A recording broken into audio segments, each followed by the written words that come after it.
नैना ने शादी के बाद गांव में अपने ससुराल में कदम रखा तो वो हैरान रह गई। उसकी जेठानी सुमन के एक नहीं दो नहीं बल्कि पूरे 9 बच्चे थे।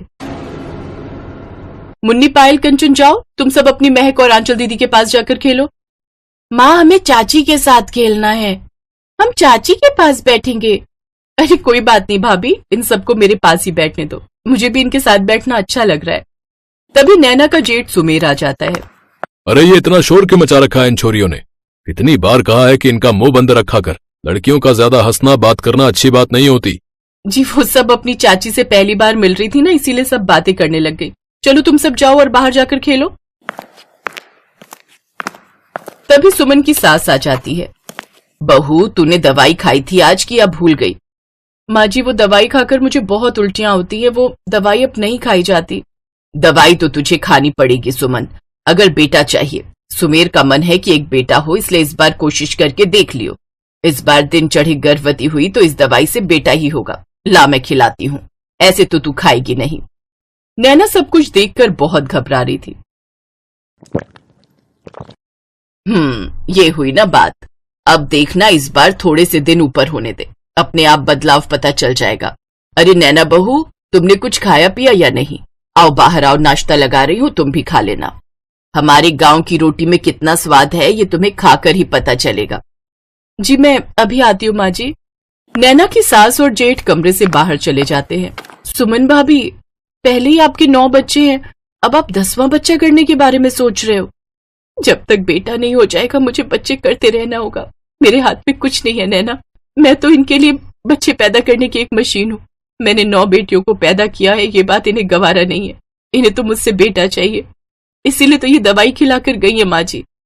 अचानक से सुमन का जी मिचलाने लगता है और वो बाथरूम में जाकर उल्टियां करने लगती है। नैना का मन बहुत दुखी होता है। नैना, माँ को और भैया को कोई नहीं समझा सकता। मैंने कई बार कोशिश की थी जब मैं गांव में रहता था इन्हें समझाने की कि भाभी कमजोर है, उनके लिए इतने बच्चे पैदा करना उनकी जान से खिलवाड़ है, पर ये लोग मेरी नहीं सुनते। इसलिए मैंने भी कहना छोड़ दिया है, और हो सके तो तुम भी इन सब के बीच में मत पड़ो। भैया का गुस्सा बहुत तेज है, बेकार में अगर उन्होंने तुम्हें कुछ कह दिया तो मुझसे बर्दाश्त नहीं होगा, और हम तो कुछ महीने में यहां से वापस शहर चले ही जाएंगे। इसलिए जब तक यहां रह रही हो सबसे घुल मिलकर रहो। पर दीपक, ये तो गलत है ना। भाभी का चेहरा देखो, ऐसा लगता है कि उनके शरीर से खून की एक एक बूंद निचोड़ती जा रही है।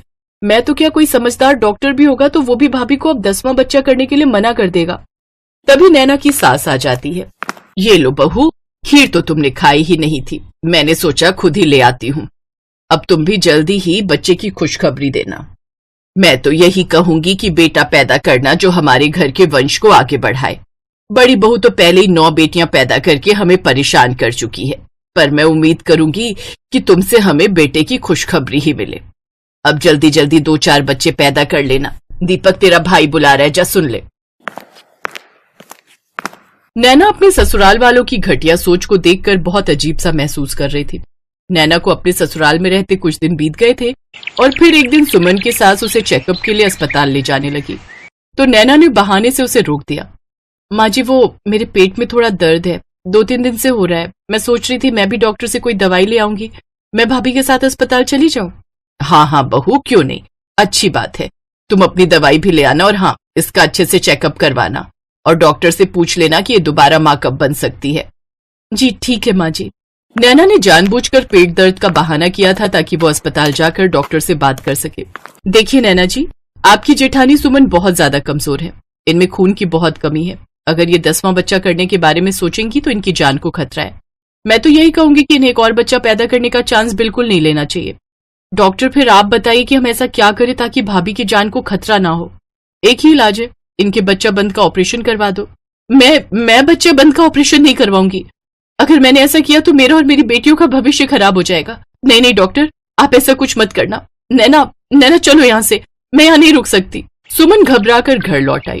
उसने डॉक्टर की बात को नहीं माना और फिर वही हुआ जिसका डर था। सुमन एक बार फिर से गर्भवती हो गई। सास की खुशी का ठिकाना नहीं था। सुमेर भी बहुत खुश था, पर नैना के चेहरे पर बिल्कुल भी खुशी नहीं थी, क्योंकि वो जानती थी कि सुमन अपनी जान के साथ खिलवाड़ कर रही है। अगले कुछ महीनों तक नैना वहीं रही और अचानक एक दिन सुमन की हालत बहुत खराब हो गई और उसकी जान पर बन आई। दीपक, भाभी की हालत बहुत खराब है, हमें इन्हें शहर ले जाना होगा। हाँ नैना, घबराओ नहीं, हम भाभी को कुछ नहीं होने देंगे। अरे कुछ नहीं होगा बहू को, ऐसा होता रहता है। तुम दोनों कहाँ शहर ले जा रहे हो? अरे यहीं किसी गांव के डॉक्टर को दिखा दो, शहर ले जाने की कोई जरूरत नहीं है। पर भैया, भाभी की हालत बहुत ज्यादा खराब है, अगर यहां हमने किसी को दिखाया तो बहुत देर हो जाएगी। मैं सुमन का पति हूं, समझे? उसके लिए जो भी फैसला लूंगा मैं लूंगा। चल सुमन, गांव के डॉक्टर के पास चल। नैना की सास और जेठ उनकी बात नहीं मानते और सुमन को जबरदस्ती गांव के डॉक्टर के पास ले जाते हैं। डॉक्टर सुमन का इलाज करने लगती है। देखिए, सुमन को ब्लीडिंग स्टार्ट हो गई है। यहाँ गांव में हमारे पास इतने प्रबंध नहीं है कि हम सुमन का यहाँ इलाज कर सके। सुमन को शहर ले जाना होगा वरना उसकी जान चली जाएगी। मैंने आपको कहा था कि हमें भाभी को शहर ले जाने दो, पर आपने हमारी एक बात नहीं मानी। आपको पता भी है अगर भाभी को कुछ हो गया तो ये पूरा घर खत्म हो जाएगा। आपकी बेटियों का क्या होगा जिनकी परवरिश भाभी कर रही है? आप दोनों कितने स्वार्थी हो गए हो जो एक औरत की जान के साथ खेल रहे हो। माँ जी, आप भी तो एक औरत हो, आप भी भाभी के दर्द को नहीं समझ पाई। आप सबको पता है मैं भाभी का बच्चा बंद का ऑपरेशन करवाने के लिए आई थी, पर भाभी ने साफ मना कर दिया आप दोनों के डर से, ताकि अगर उन्होंने बच्चा बंद का ऑपरेशन करवाया तो आप दोनों उन्हें छोड़ोगे नहीं, क्योंकि आप दोनों को तो बेटा चाहिए, भले ही उनकी जान चली जाए। चलो नैना, भाभी को शहर लेकर चलते हैं। अगर भाभी को कुछ हो गया ना भैया, तो ना मैं आपको माफ करूंगा और ना ही मां को। मैं भी यहां से चला जाऊंगा अपनी भतीजियों को लेकर। उस दिन दीपक और नैना की बातें सुनकर नैना की सास और जेठ अपने ऊपर बहुत शर्मिंदा होने लगे। सब लोग सुमन को शहर के अस्पताल लेकर जाते हैं। 5वें महीने में डॉक्टर बच्चे को तो नहीं बचा पाते, पर बहुत मुश्किल से सुमन की जान बच जाती है। सुमन की सास और पति उससे माफी मांगते हैं और समझदारी दिखाते हुए सुमन की सास उसका बच्चा बंद का ऑपरेशन करवा देती है। नैना की हिम्मत और प्रयासों से आज उसकी जेठानी सुमन के चेहरे पर सुकून साफ दिखाई दे रहा था। उसने अपनी जेठानी को बहुत बड़ी परेशानी से बाहर निकाल दिया था।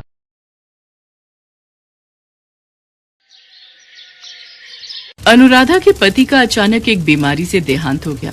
5 बेटियों की जिम्मेदारी अनुराधा पर आ गई। देख अनुराधा, अब हम तेरा और तेरी बेटियों का बोझ अब और नहीं उठा सकते। इन्हें ले और यहाँ से निकल जा। पर भाभी, मैं इन 5 को लेकर कहाँ जाऊंगी? मेरा कोई ठिकाना नहीं। माँ बापू भी गांव में चल बसे। इस घर से मेरी यादें जुड़ी हुई हैं। मैं इस घर में बहू बनकर आई थी। विनोद के जाने के बाद आप इतना क्यों बदल गई? बदलना पड़ा। हमारा दिमाग खराब नहीं है जो अपने पैरों पर खुद ही कुल्हाड़ी मार ले। अरे आने वाले समय में तेरी ये 5 बेटियां बड़ी होंगी तो तू तो इनकी शादी की जिम्मेदारी हमारे मत्थे मर देगी। चल निकल यहाँ से। रहम करो भाभी, इतनी रात में मैं अपनी बच्चियों को लेकर कहाँ जाऊंगी? ये ऐसे नहीं मानेगी, तू आगे से हट, इसे मैं धक्का देता हूँ। अनुराधा के जेठ जेठानी बड़ी क्रूरता से उसे उसकी बेटियों के साथ सड़क पर धक्का दे देते हैं। अब मैं इतनी रात में इन 5 को लेकर कहाँ जाऊं? मेरी मदद करो प्रभु। अनुराधा अपनी 5 बेटियों का हाथ थामे रात के अंधेरे में सड़क पर चल रही थी। मम्मी, बहुत डर लग रहा है। अंधेरे में कुछ भी दिखाई नहीं दे रहा। चिंता मत करो, मैं तुम्हारे साथ हूँ ना, डरो नहीं। मम्मी, अब हम कहाँ जाएंगे? ताऊ जी ताई जी ने तो घर से निकाल दिया। मम्मी, बहुत प्यास लगी है, पानी पीना है। पूजा, तू इन 4 का ध्यान रख, हाथ पकड़ के रखना। मैं सामने नल से पानी भरकर लाती हूँ।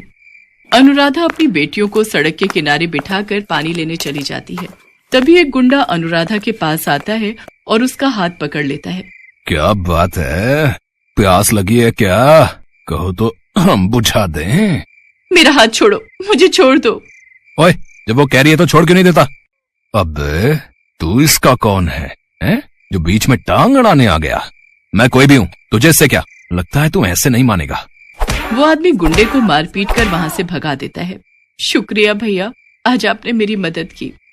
इसमें शुक्रिया की कोई बात नहीं, ये तो मेरा फर्ज था बहन। अनुराधा अपनी बेटियों को लेकर जाने लगती है। तभी बहन, इतनी रात में तुम अकेली कहाँ जाओगी? यहीं पास में ही मेरी मौसी का घर है, रात वहां रुक जाना। बच्चियों के साथ अकेले रात में रहना खतरे से खाली नहीं। मम्मी, हम सबको भूख लगी है। चलो आओ, मौसी के घर चलते हैं, वहां सब पेट भर कर खाना। शुक्रिया भैया। वो आदमी अनुराधा और उसकी बेटियों को अपनी मौसी के घर ले जाता है। अरे आओ आओ बेटी, कितनी प्यारी और मासूम बच्चियां हैं। तुम्हारी कहानी सुनकर सचमुच मेरा भी दिल भर आया। कैसे निर्दयी लोगों की दुनिया बनती जा रही है। बेटी, तुम चिंता मत करो, तुम आराम से यहाँ जितने दिन चाहे रह सकती हो। मौसी जरा इधर आना, मैं कह रहा था बच्चियों को भूख। मौसी और वो आदमी बातें करने लगते हैं। कुछ देर बाद, माँ पानी पीना है, तुम यहीं पलंग पर बैठो, मैं लेकर आती हूँ। देखो मुन्नी बाई, बड़ी मुश्किल से ये चिड़िया और इसके चूजे हाथ में आए हैं। तुम्हारे तो दोनों हाथों में चांदी है, तुम अपनी दुकान आराम से चला सकती हो। बात तो तू ठीक कह रहा है, पर इसे शक तो नहीं हुआ ना कि ये कोठे पर लाई गई है और तू इसे और इसकी बेटियों को बेचने के लिए यहाँ लाए है? अरे नहीं मुन्नी बाई, बस अब तुम जल्दी से मेरे पैसे मुझे दो, मैं यहाँ से जाऊं। हाँ, ये आदमी मुझे यहाँ बेचने लाए है? नहीं, मुझे यहाँ से भागना होगा। मैं अपनी बेटियों के साथ कुछ गलत नहीं होने दूंगी। अनुराधा कमरे में जाती है। चलो बच्चों, हम यहाँ नहीं रुकेंगे, वो दरवाजा खुला है, एक एक करके तुम सब वहां से बाहर जाओ, आराम से, वो अंकल देख न पाए। अनुराधा अपनी बेटियों के साथ चुपके से भागती है। तभी उस व्यक्ति की नजर उन पर पड़ जाती है और वो उन्हें पकड़ने के लिए दौड़ता है। मुन्नी बाई, हमें इन्हें पकड़ना होगा। हे ईश्वर, मेरी मदद करो प्रभु, भागो मेरी बच्चियों, और तेज, हमें इनके हाथ नहीं आना।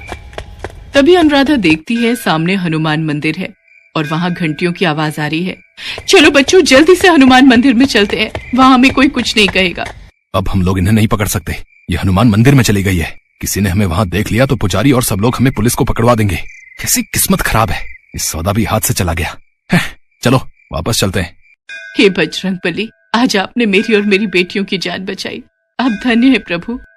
बजरंग बली तो शरण में आए हर भक्त की मदद करते हैं, यहाँ तुम्हें डरने की कोई जरूरत नहीं है।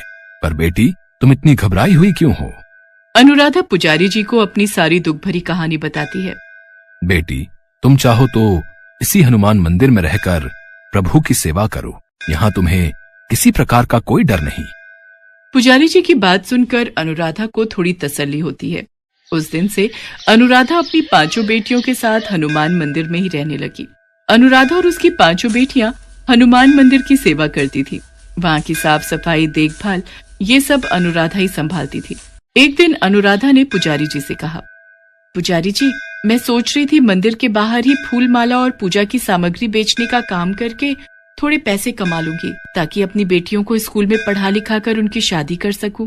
ये तो बहुत उत्तम विचार है अनुराधा बेटी, मैं कल ही फूल वाले और पूजा सामग्री वाले की दुकान पर तुम्हें ले चलूंगा। वो तुम्हें उधार पर फूल माला और सामग्री दे देंगे। जो भी कमाई होगी उसमें से तुम उनके पैसे चुकाकर बाकी की कमाई अपने पास रख लेना। ऐसे ही धीरे धीरे तुम्हारा काम शुरू हो जाएगा। पुजारी जी अनुराधा को फूल माला और पूजा की सामग्री दिलवा देते हैं।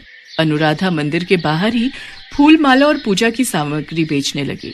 अनुराधा ने अपनी बेटियों को एक सरकारी स्कूल में डाल दिया। अब उसकी बेटियां पढ़ने जाने लगी थीं। अनुराधा को हनुमान मंदिर में रहते हुए 15 साल बीत गए। अनुराधा की मंदिर के बाहर ही फूल माला और पूजा सामग्री की 2 बड़ी दुकानें थीं। मंदिर के पुजारी जी का निधन हो चुका था। अपने जाने से पहले पुजारी जी मंदिर का सारा कार्यभार अनुराधा को सौंप गए थे। अब मंदिर का सारा कार्यभार अनुराधा ही संभालती थी। अनुराधा की 5 बेटियां बड़ी हो चुकी थीं।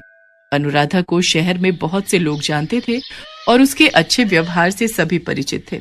अनुराधा को अपनी 5 बेटियों की शादी के लिए कोई परेशानी नहीं हुई। हनुमान जी के आशीर्वाद से अनुराधा की 5 बेटियां आज अपने ससुराल में सुखी थीं। कहते हैं ना, जिसका कोई नहीं होता उसकी रक्षा करने वाले स्वयं भगवान होते हैं।